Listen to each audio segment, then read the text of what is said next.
Hello and welcome to the Swallows Charity Head and Neck Cancer Podcast.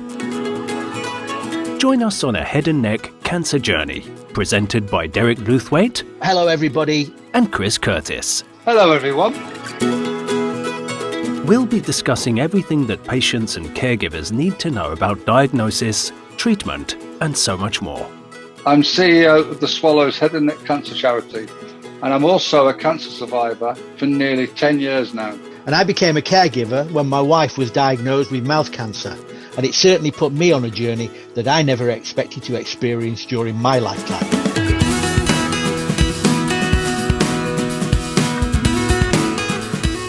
Hello everybody and welcome to another Swallows Head and Neck Cancer Podcast. I'm Derek and unfortunately I'm here again with Chris. Hi Chris. Hi Derek, are you well? Yeah, I'm grand, thank you. It's been a long time since we did one of these. Must be all of, half an hour is it or so? At least half an hour. But at least I started early than you. I was up at 7:30 a.m. Unlike you being up at 9, 10 o'clock, something like that. No. Not so late as that. That was the time I went to bed, I think. Anyway, folks, today we are going to be looking at a very interesting subject. We're going to look and talk to a doctor, Dr. Elaine Emmerson, who is a research scientist who looks at work involving regenerative medicine around head and neck cancer patients who have suffered damage during radiotherapy treatment. Now, this is something that you will not come across in any area other than this conversation we're going to have with Dr. Elaine now. Most of you, if not all of you, will at some point be put under the machine and given some radiotherapy to assist in your treatment. And if you're starting, or if you're just starting your journey, you will probably not know this yet. But if you're partway through your journey or at the end of your journey, you will know that there are some pretty tough side effects that come with radiotherapy treatment. And a lot of the stuff that we've talked to you about already on these podcasts has been about how you can deal with some of those side effects and treatments that are available. But Dr. Elaine is here today to talk to us about the research that is going on to minimize, hopefully, I guess eliminate would be too big a hope, all these side effects. So first of all, may I offer a huge welcome to Dr. Elaine Emmerson, and she has a list of titles and stuff which is phenomenal. It just goes on forever, guys, and I'm not going to read it all out, but just let me tell you that Dr. Elaine operates a research lab up in the University of Edinburgh, supported by a group of researchers and students, and she concentrates on the, as I said, the regenerative medicine institute. She's a member of the Institute for Regeneration and Repair. She's a fellow of this, a chancellor of that, and it goes on and on and on. She's a really, really big person. So big welcome. Thank you very much. Dr. Elaine Emmerson, thank you for joining us. We appreciate you sparing us the time. Thank you. Now then, I've given a little bit of a confused outline of where you're operating and what you do. Let me hand it over to you and say, we've got an audience hopefully out here of patients, of caregivers, of professionals, and family members who are just generally interested in this particular subject. So please tell them just a little bit about you, who you are, and what it is you're actually doing. Certainly. As you said, my name's Elaine Emmerson, and I'm essentially a group leader. So I lead a team who are undertaking regenerative medicine research, and we're doing this at the Centre for Regenerative Medicine, which, as you said, is a part of the University of Edinburgh. And again, as you mentioned, and this is something that your audience probably needs no introduction into, but radiotherapy, while largely successful at treating head and neck cancer in many situations, often leads to a lot of side effects for patients beyond their treatment. And one of those things is the loss of saliva, which is termed xerostomia in the kind of technical sense. And this is really what my group are researching. So again, as your audience are probably well aware, more than most, there's really no treatment for this at all, and that means that patients rely on sort of palliative care, so things like oral rinses and lubricants and sprays, or even just sipping water all day. And obviously this is a lifelong side effect that people are then living with. And this, again, has a really debilitating effect on quality of life. So what we're looking at is whether we can try and develop something that's a sort of long-term regenerative strategy. So trying to actually restore some of the function to the salivary glands after the damage caused by radiotherapy.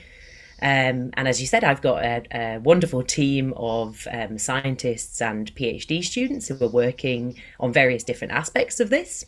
So we're looking at broadly kind of two approaches. So we're looking firstly if we can find the cells that are the sort of immature precursor cells of the salivary gland, and these cells we term stem cells, and whether we can find these cells in the gland, whether we can take them out before radiotherapy, before the patient undergoes their course of radiotherapy, grow them in a lab, and then whether we can transplant them back in and whether that can then repair the injured tissue. Or the other option that we've got is to look at the sort of cell environment after radiotherapy and what's changed in that time, what's changed with that injury, and whether there's something that we can try and switch back to how it was before. And this is a sort of method to kind of internally repair. So whether we can try and kickstart the gland into repairing itself after that radiotherapy damage, with the idea that maybe if we can combine these two approaches, that hopefully we'll end up with something that's successful and something that's actually a lifelong treatment. So a means to regenerate the organ enough that somebody can produce saliva again. And obviously that will have a huge impact on their quality of life. When I first met Elaine, she told me a story of why she does what she does. And to our listeners, this, I think, will be more important, because I've always said when you've got a passion, doors can be opened. When you just do it because it's your living, or, you know, it's something you want to do, or something you've been trained, then when a door gets slammed in your face, you tend not to open it up as much. But I know Elaine has had to open loads of doors to get where she is now, and the story is just as important. So if you don't mind, Elaine, if you can just explain to some of the listeners about the story you told me. Yeah, absolutely. So really, all of my sort of passion and drive behind this comes from the fact that my father was diagnosed with head and neck cancer in 2005.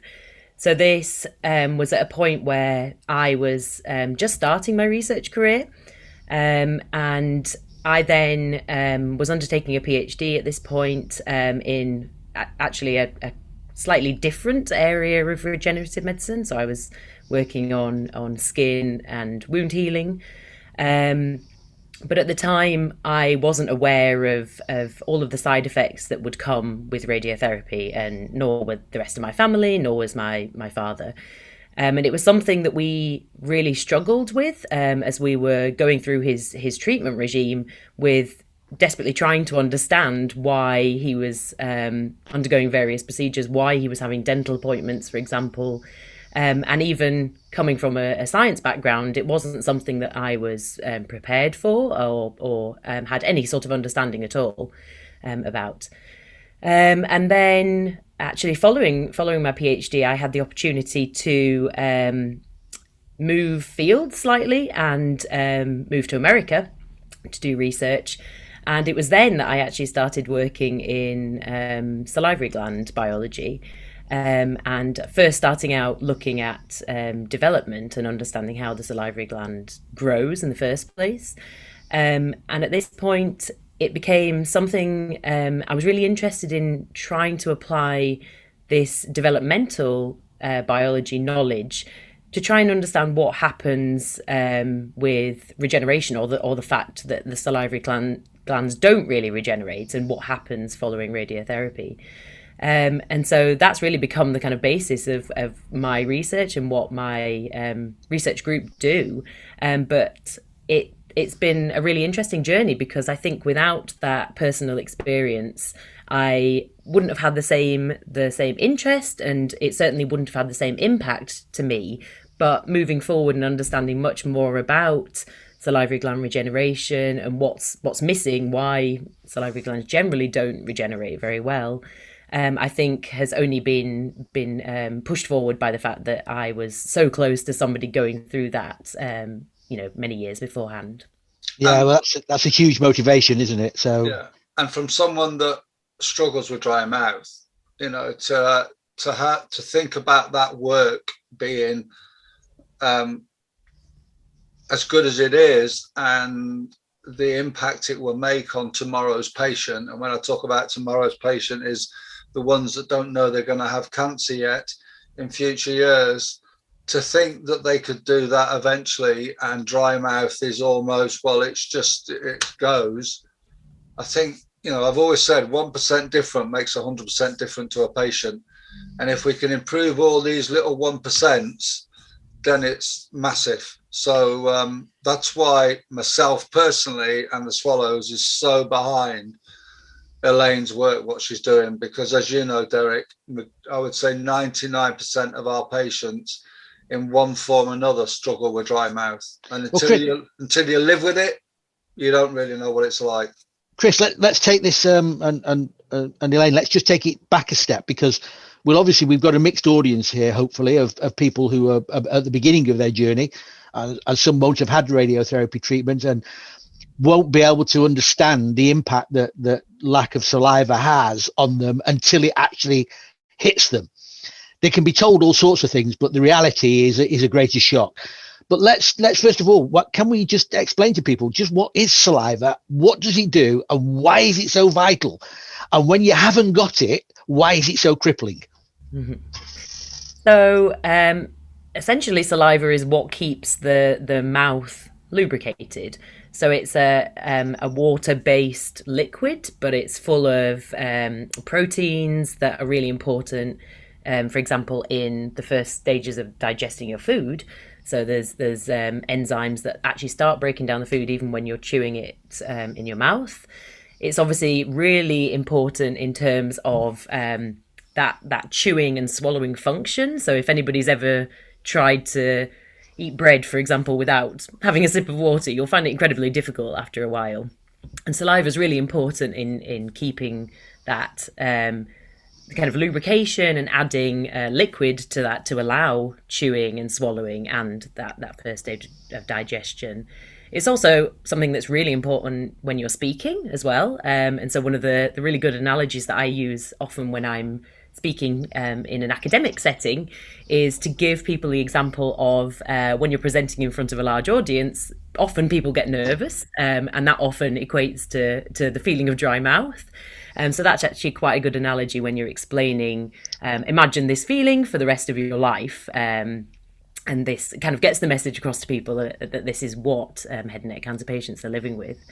And finally, it's not just a sort of lubricant. Saliva is really important in the protection of the mouth and the teeth. So it's antimicrobial, so it protects against bacteria, viruses, keeps the teeth protected. It keeps the mouth protected. So it's also something really important in terms of not getting infections in the mouth, not having tooth decay. So it's all over a really, really important liquid. I believe I heard somewhere that it also plays a part in your ability to taste. It does. Yes, indeed. That's true. So poor old dry mouth like Chris, it's never stopped him talking, by the way, which is a bit of a tragedy for most people, but he seems to have overcome that one. But I do understand that sometimes he eats stuff and it just doesn't taste like it ought to taste anymore. Is that right? Do you know what? I also, on a serious note, I also found out from a GP the other day that is looking into obviously saliva and what it does.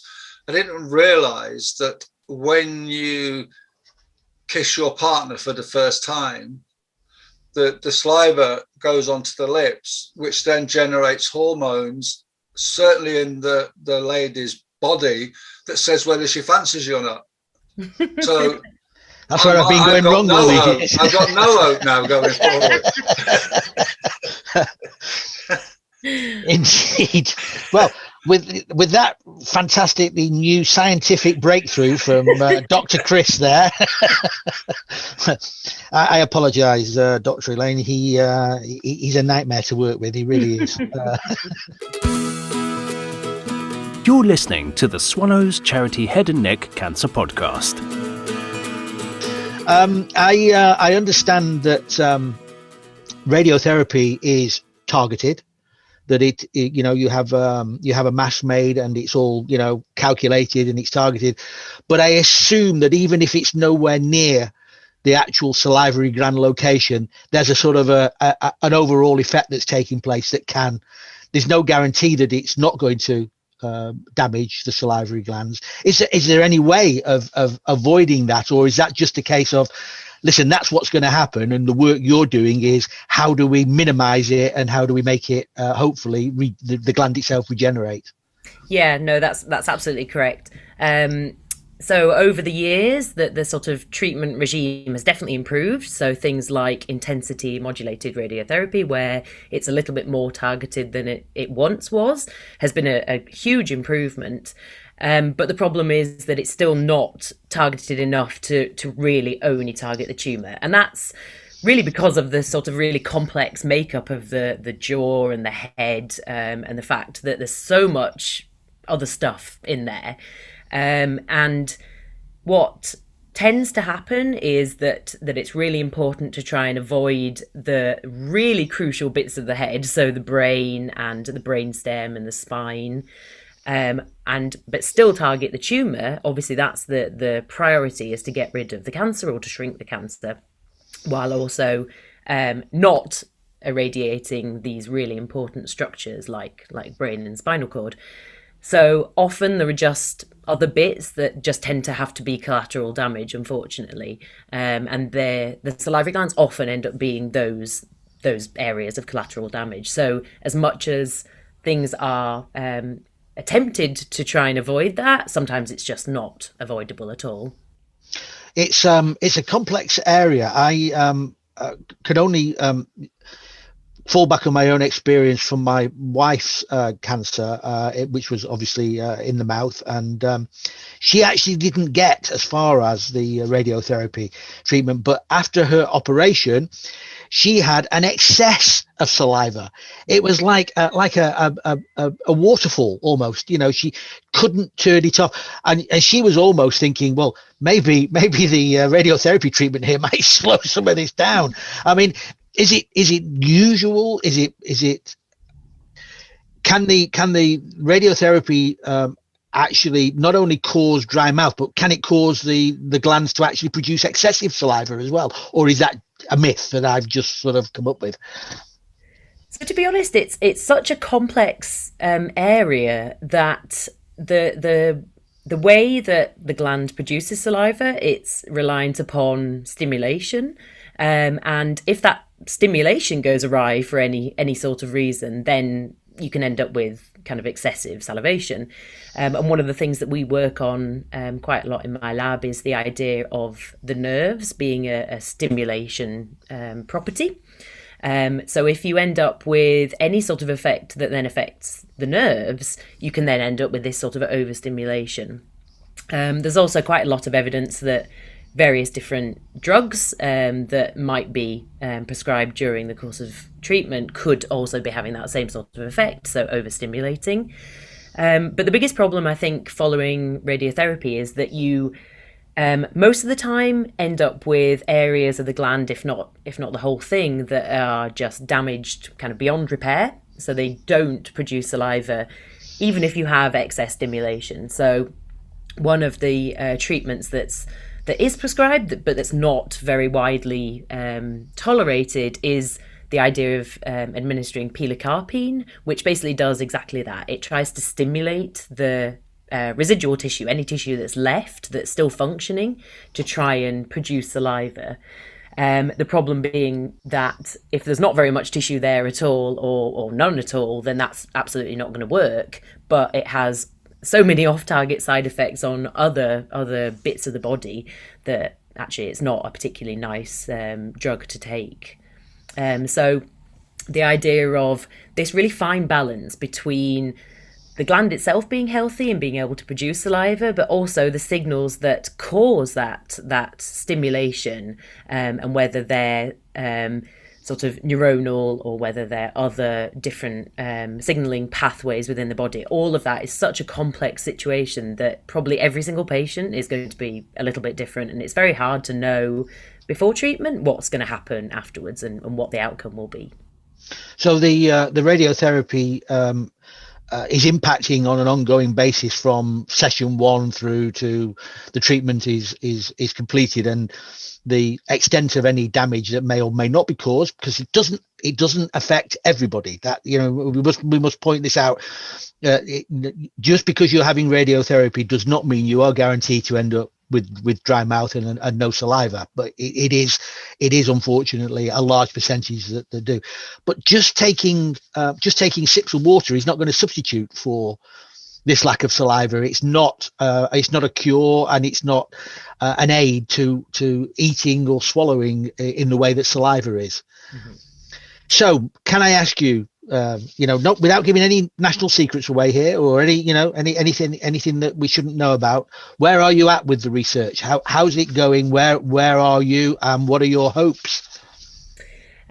So we are currently working on a system whereby we can deliver these signals, so these neuronal signals that I just mentioned previously. And again, the downside of just giving these signals is that they have far too many side effects elsewhere in the body. Mm-hmm. So they're things like excessive sweating, a racing heart, diarrhea, things that patients really do not want to be living with on a daily basis. So what we're looking at is whether we can try and deliver these signals just to the salivary gland. And we're using this what I think is really incredibly clever technology that relies on having essentially a catalyst embedded into the salivary gland, where we can then give this drug in a sort of altered format so that it won't have any effect anywhere else in the body, but where it comes into contact with this catalyst in the salivary gland, it kind of breaks it apart. So you've got this additional piece and this functional drug, and that should then keep it as a drug that's only active in this sort of local surrounding of the salivary gland. And we're really hopeful that that will then lead to a sort of internal repair mechanism of the gland, so it will kind of kickstart into being able to start to repair the damage and go from there into something that's maybe a bit more functional and provides a bit more functional saliva production, for example, for patients. What I'd like to say is twofold, really. When I'm allowed to go out to a restaurant when COVID is finished and actually sit inside, because I don't see why I should pay £50 to sit outside and eat a meal, but that's another story. But when I do go to a restaurant, she'll always say, "What do you fancy?" I don't fancy anything apart from my wife, who sat opposite me, obviously. But when I'm looking at the menu and I'm looking at it, and it's either fish, pasta, and it's got to have sauce. If fish, pasta, and no sauce is on the menu, I might as well stop at home anyway. Mm-hmm. Now, there's an argument to say she always takes me to an Italian restaurant because they never sell fish or anything. But that's another. But that's me when I look at a menu. I don't, and even like she'll come in, wake up even now and say, "What do you fancy for tea tonight?" Or whatever we have, because I don't fancy anything for tea, and I never get hungry. I don't feel hungry because my salivary gland's not telling me that I want to eat. So, when you start thinking of food, that's normally, as I understand, is when you start understanding, do you know what, I fancy a fillet steak? Because if you think about it, you'll start tasting it in your mouth and all that. Your brain starts reacting to it. I don't get any of that. So that's the reality of living with someone with dry mouth from the carer's point of view. And Sharon would say, so it's not nice when you go out for a meal. I'd love to have a fillet steak. Trust me, I'd love to sit down with a massive big fillet steak and just be able to tuck into it. But I can't. So Sharon will say, well, why don't you try it? Why would I want to pay £25 to try a bit of fillet steak and then give it the dog when I get home? What we're talking about here, Chris, is we're talking about the psychological side effects of a lack of saliva. So the work that Elaine is doing with her team in trying to re-stimulate the production of saliva from whatever undamaged tissue is left is not only going to create an opportunity to avoid the actual physical symptoms of the dry mouth, but might actually make a huge contribution to the psychological well-being of the patient and their caregivers and families that surround them, because this impacts on everybody. Yeah, and I tell you what, when Elaine's ready to put this in test to patients that are suffering with it, I will be fighting to be at the front of the queue. And I don't like pain or needles, but I tell you what, I would fight, and I bet I would be fighting with hundreds of others to be at the front of that queue, because that's how important it is to us. And, you know, if you ever want to try what dry mouth is, try the cream cracker challenge. The cream cracker challenge is you get a cream cracker, no butter, no water, no nothing on it, and put 6 on a plate. Try and eat as many as you can in a minute. And I will guarantee nobody will get past 4. And that's what dry mouth is. Even nurses that talk about it, when they do that, they have a different opinion on it. So I've got a research question to ask you. Go ahead. And I'm never scared to ask research questions, because I think research, the trouble with the public is the research is so far away that it's not going to affect them. It's basically back and forth, testing things, making things better, I guess discarding the things that don't work, and just ultimately progressing. The other thing that I always get asked about when you talk about research is mice. It's, if you like it, it's the elephant in the room, but it's a mouse in the room. I was amazed when I went to a conference once talking to a researcher that does research in nothing but head and neck cancer. That's all this guy does. And he talked about, he'd found in his research that actually there's black mice and white mice. And his black mice in head and neck are more closer to the human head and neck cancer than the white mice. And again, I thought that was amazing. But how do you deal with, do you use black mice or white mice? But also, how do you deal with it when someone says it's very cruel to use mice? Yeah, it's a very emotive subject, and it's something that has always been a big part of my research career, but it's always something that I am very aware of, very conscious of, and it's absolutely something that if we didn't need to do this, then we wouldn't. So just to kind of give you a bit of background, certainly from the UK perspective, animal research across the board for medical research is incredibly tightly regulated, and it's regulated through the Home Office. It requires justification of everything that we're doing. So all experiments have to be justified and have to be done for a specific reason. Everybody that's involved has to be very extensively trained. We have to report back annually, and it's something that there's an awful lot of effort going into trying to replace animal experimentation, or to refine methods to get better methods that require maybe less invasive procedures or less, I guess, pain or suffering. It's something that's really actively going on at the moment, and people are always trying to develop methods that require either less use of animals or less highly complex animals. So there's very little research done now in very kind of complex animals like apes, for example, non-human primates. But unfortunately, it is something that is still required at the moment. And for things like cancer research, where you've got a very complex environment with lots and lots of different organs, lots of different cells that are all interacting. It's unfortunately incredibly difficult to mimic that in a laboratory, in an incubator. People are getting much better at doing that, and these things are becoming much more widespread in their use.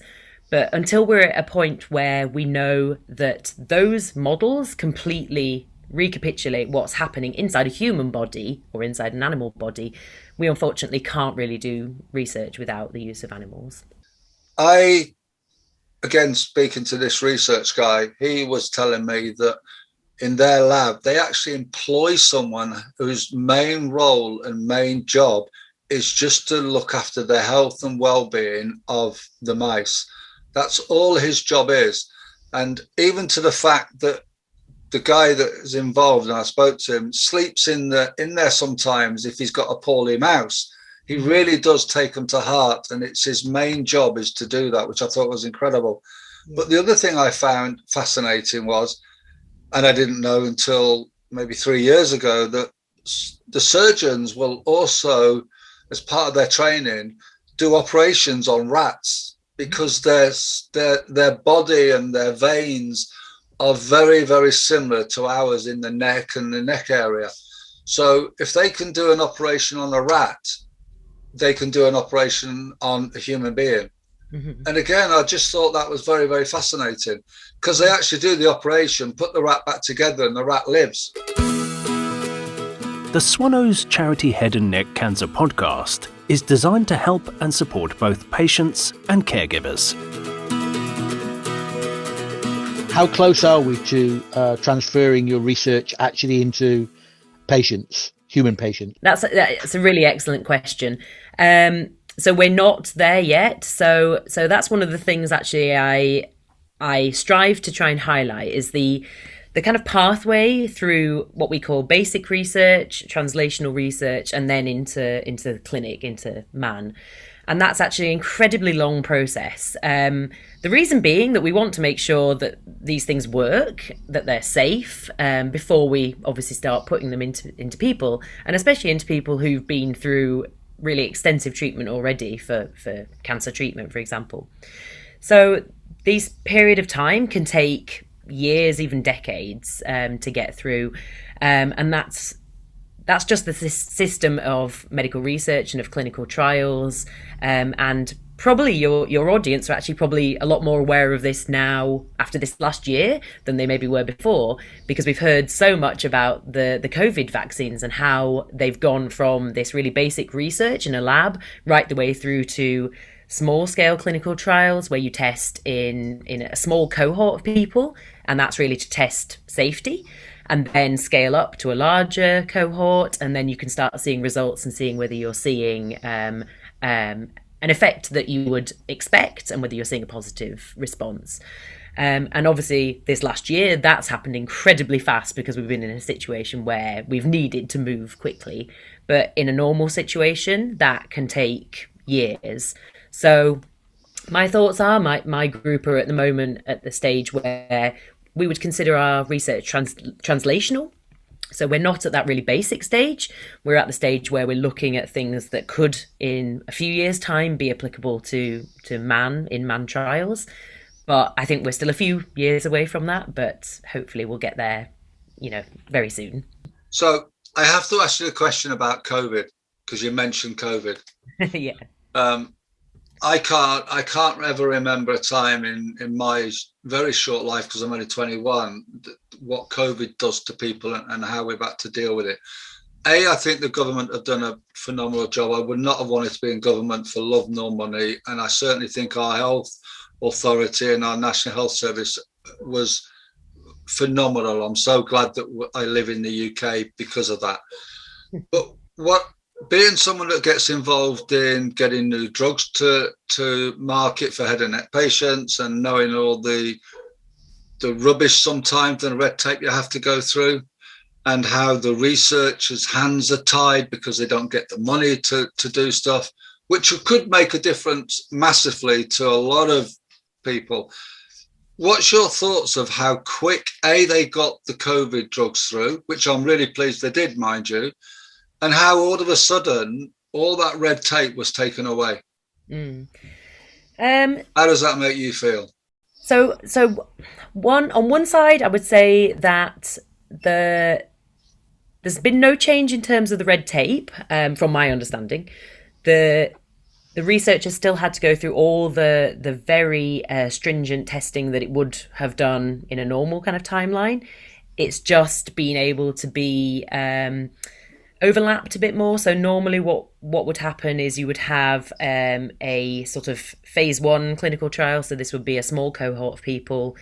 It would run for a certain period of time. It would finish.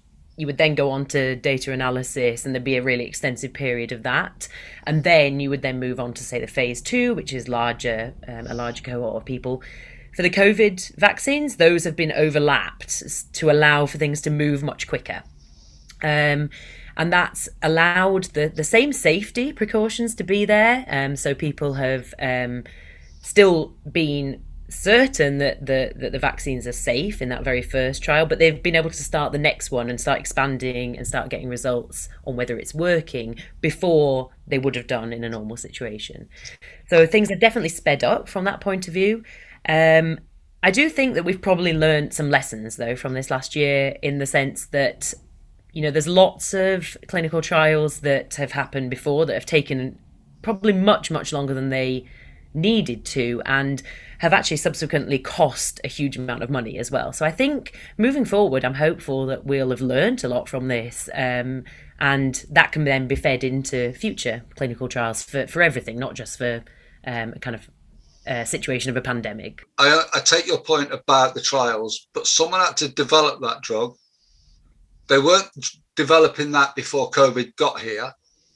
So all of a sudden, one Friday night, they get a call, a lab somewhere gets a call from the government to say, you've got unlimited budget, but I want it delivered by 4 weeks today. Unlimited. I'm sure if I give you an unlimited budget, your research would come to fruition a lot quicker. That's the bit I think is wrong, that it takes a pandemic like we've just been on to suddenly realize that people like you struggle like mad to develop things that can make a massive difference to people's lives. And I'd like to see the government realizing that and going forward, no matter what government is, whether it's Conservative, Labour, but someone's got to say, do you know what? That worked. And look what difference it made. Now let's see about getting researchers more money. Because without you having money, you can't do it. It's unfortunately possibly one of the biggest hurdles that we have is lack of funding. So like you say, we can't do any of the research without funding, and that goes for paying people to do the work. It goes for all of the equipment and the day-to-day running of labs, the use of very complex machines, and unfortunately that is not cheap. But we're in competition with so many other scientists who are all pitching really important and really exciting research proposals, and there's only a limited amount of money. So we've been talking before this about your lab. You do a 3D tour of a lab, which is phenomenal. Anyone that wants to look what a lab does, go on the website and you can see it. But we were talking about doing a small film about your work and your work within head and neck for the swallows. And we can't even get funding for that. Yeah. And without that, how can we tell people the work you're doing? And if you want to talk about this wonderful work to get funding, you haven't got funds to be able to talk to someone about getting funding.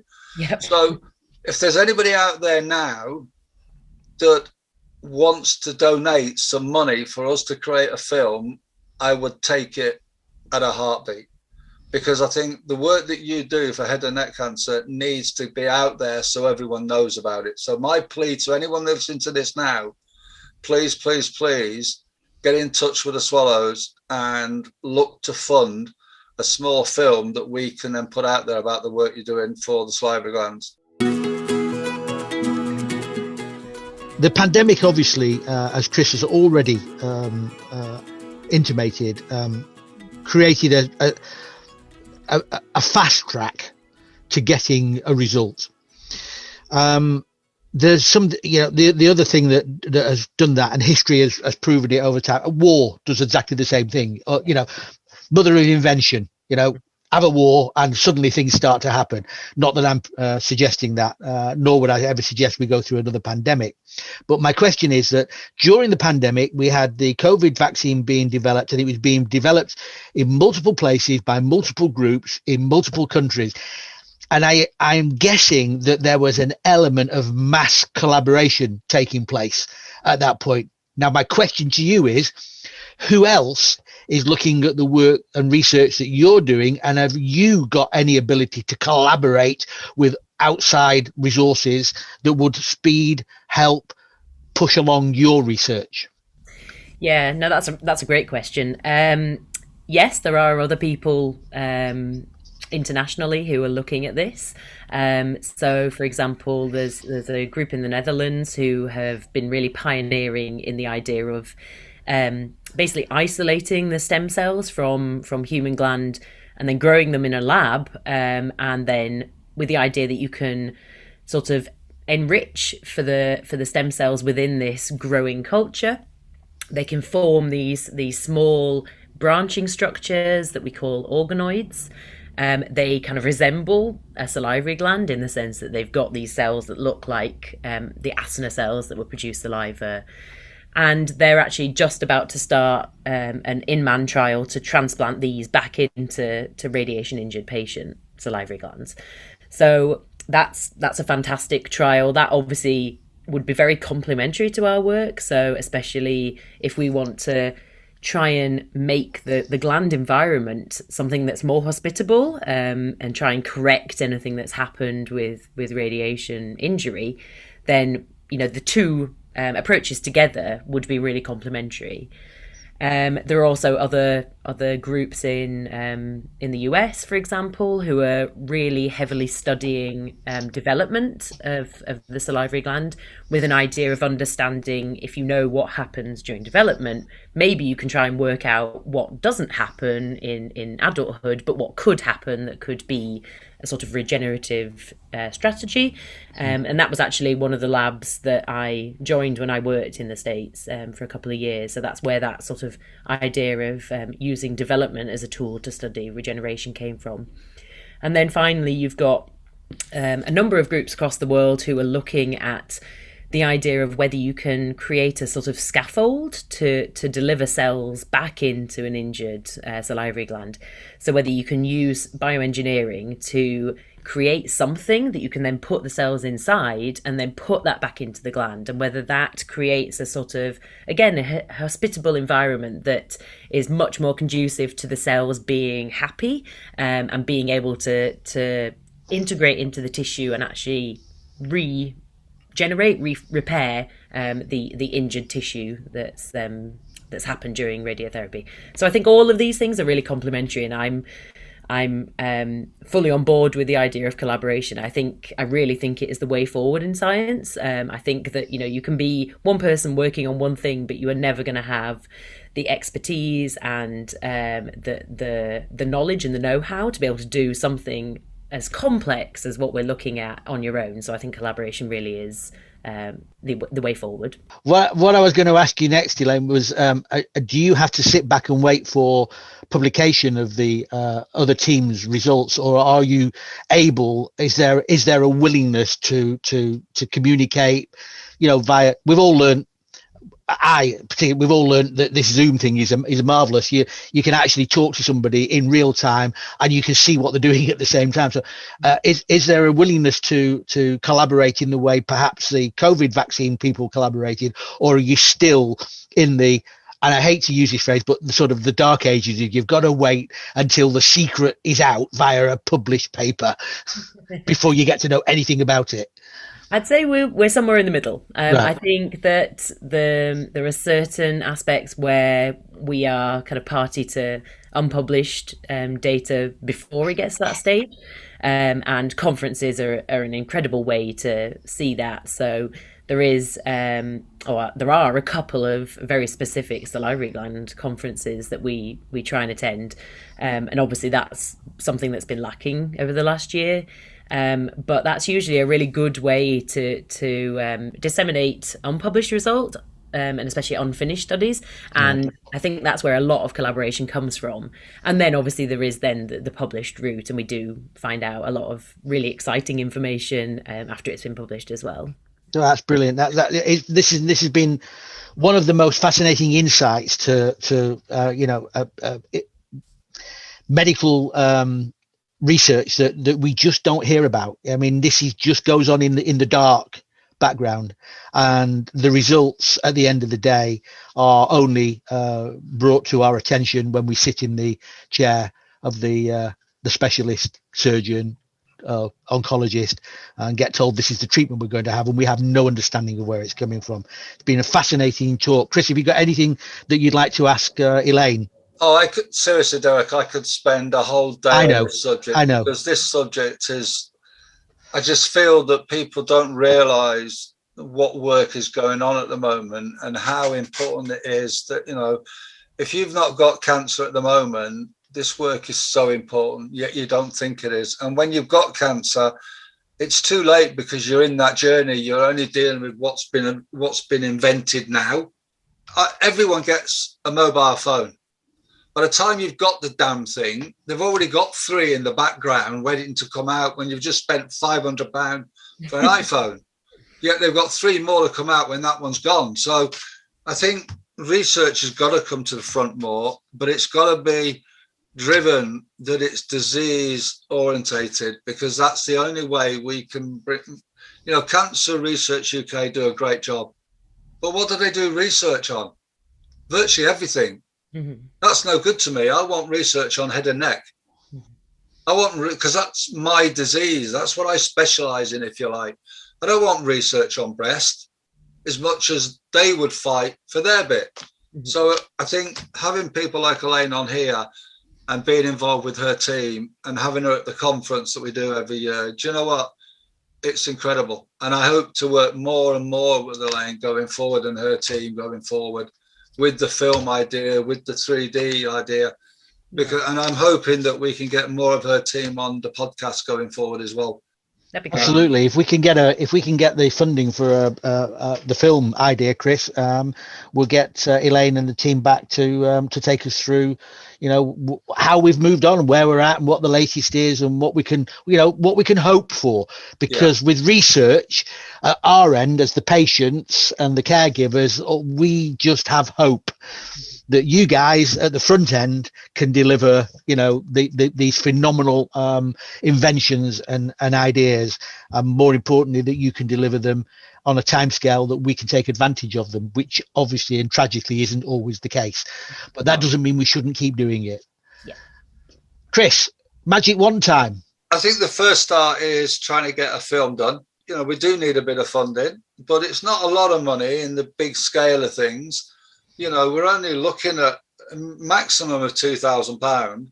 Think what that £2,000 is going to do for tomorrow's patient. It's little money.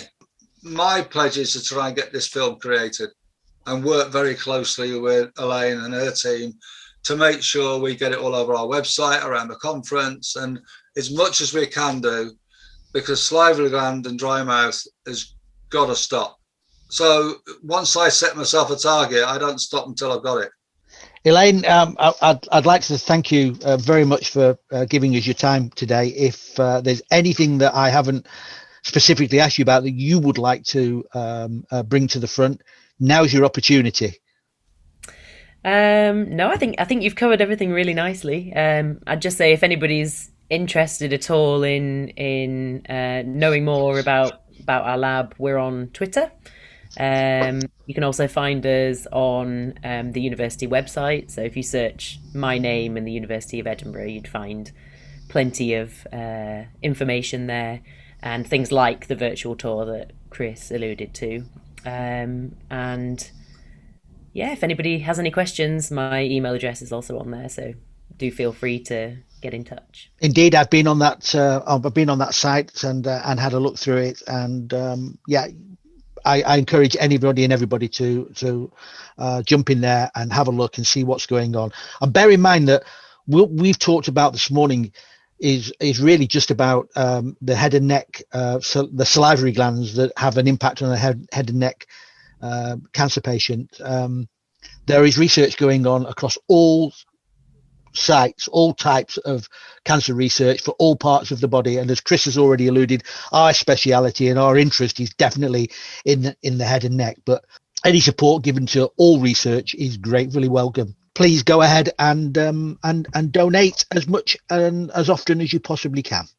I, on behalf of the Swallows, would like to thank Dr. Elaine Emmerson for spending valuable time with us talking about this phenomenal area of research. We wish you the very best with the research as it goes along, and I keep my fingers crossed that it'll arrive sooner rather than later. Yeah, no, thank you very much. Thank you for the opportunity as well. It's been wonderful. Okay, you can contact the Swallows at www.theswallows.org.uk, or you can contact us on info@theswallows.org.uk. Twitter is the Swallows Group, or just go on Facebook and put in Swallows Head Neck Cancer, and we're all over the place on Facebook. We're on Instagram, but don't ask me what that is because I haven't got a damn clue. I don't do Instagram. But our important one is our 24/7 support line. As you know, Derek, it's open for patients and caregivers. If you're a caregiver, you'll get through to Sharon, my wife, who was my carer, and my boss. So it's, and if you're a patient, you'll get through to me. So it's not a call center. I keep saying that. It's not a call center. I think last night, well, early hours of the morning, myself and Sharon took a call from a patient at 2 a.m. in the morning, and we were on for an hour and a half. And then we were up again at 7:30. So it doesn't matter what time you ring, you can call us. So it's 07504 725 059.